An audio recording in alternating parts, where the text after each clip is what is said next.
Hello, this is Michele and I. Welcome to the November astrology. This month, all the main planets are going straight ahead, giving us oomph, giving us vim and vigour, and we can all get on, thank goodness. Not necessarily with each other, but certainly with what we need to do in the universe. We also have a fabulous Venus and Jupiter conjunction, shimmying love, sizzling, shimmying, sorcerizing love into our life. It's expansive, it's beautiful. Make the most of it. Here's your monthly astrology.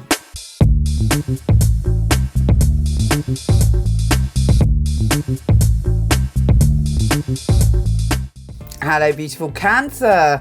Your tender heart has been through a lot this year, but this month, hurrah, you are feeling optimistic, excitable, and you're seeing the world with a new vision.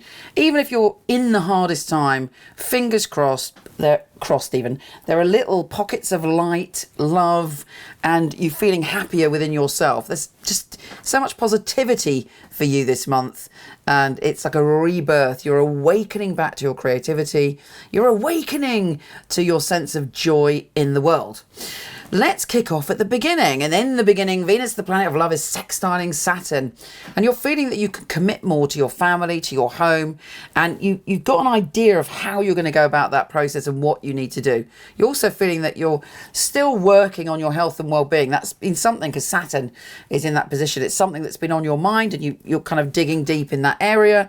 But through looking after yourself, it's actually coming to a point now where you're feeling more secure and happier. Okay, we all slip off the wagon, let's face it. But generally, there's a part of you being supported by the universe to get fit and to look after yourself. And if you've been ignoring that, try and do a bit of that this month to kind of help. On the 4th, we have a full moon. Now, when we have a full moon, it's very emotional. It's like we have a peak experience. And for you, that peak experience is connected to other people, to feeling connected to a whole. And because of that, it's particularly good for cosmic ordering, casting out your wishes into the universe, and just feeling that you are one with everything. And therefore, that helps you manifest your dreams. It's great to hang out on that day. It's a very sociable moon for you. It's great to be amongst people. It's great to have stunning sort of random inspirations when it comes to collaborating with other people.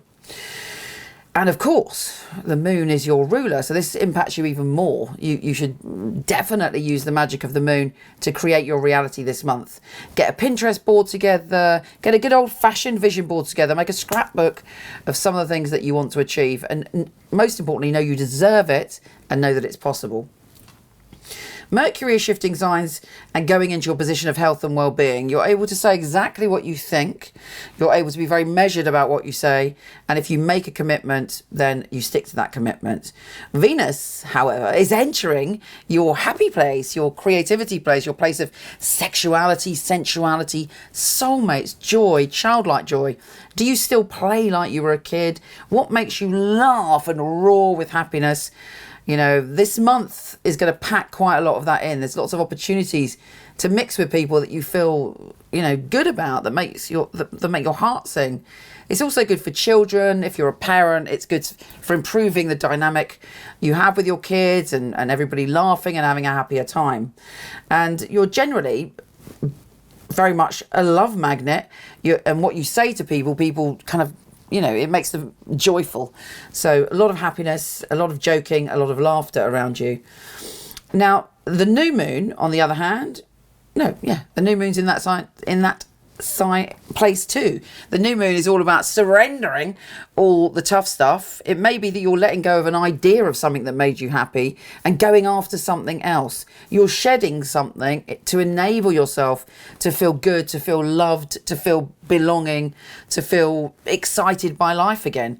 And it's such an important thing. You've gone through such a big emotional process since those eclipses in August, that now you're coming to the point where you can wake up again and go, I know the importance of living my life in a way that makes me content and happy.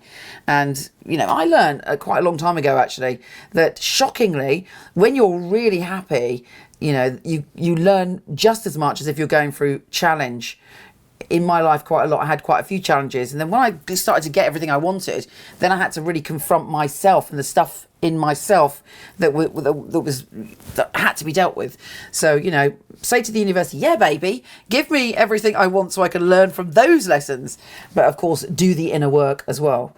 With Mars square Pluto on the 19th, be a bit cautious because these two planets of war are really going at it. Oh, I forgot to mention something really important, actually. Let me just take it back to the 13th, when Venus, the planet of love, is conjunct Jupiter, the planet of expansion. That is super important for you, because that day marks a day when everything can change for you when it comes to your intimate relationships.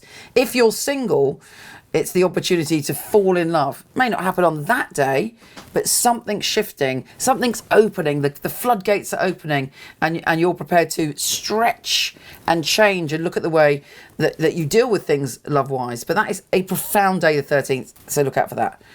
I get confused now. Where was I? Hold on a minute. Where was I? Oh, yeah. Mars and Pluto kicking off. There may be some sort of family things, people in the family irritating you. Mars is in your position of home and family, so you're much more feisty around your home and family. And anybody annoys you, it has more of an impact than usual. You're like, rah! You're a bit of a warrior goddess or god when it comes to your home. But when Mars and squares Pluto, there's no point kicking off because neither of these two back down. It could get very intense. So calm it down. Although I have to say the making up will be fun because it's also quite a saucy mixture of planets. And on the 21st, Venus sextiles Pluto in your relationship zone. That is a brilliant day to have an intimate date. The sun is shifting signs and going into your health and well-being zone. That energy is around you for a few weeks. Take advantage of it because Saturn's been trying to teach you that lesson for some time. And Neptune goes direct, allowing you to believe in adventures, to dream about adventures, and also to have fascinating karma whenever you go on a journey. Like you might meet someone and it means something, or you might meet someone that lives in the same area as you, even though you're the other side of the world. All sorts of magic and learning is connected to people who are different to you, or people from different cultures, or traveling or studying. All that stuff feeds your soul and you're back to feeling content with that. Anyway, fascinating month. Take care, gorgeous, and I'll speak to you soon.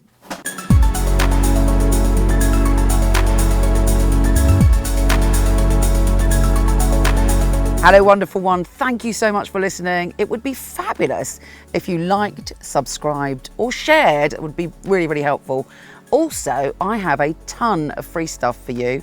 Horoscope.co.uk for everything astrology, and michelleknight.com for everything psychic and free tarot reading. See you there.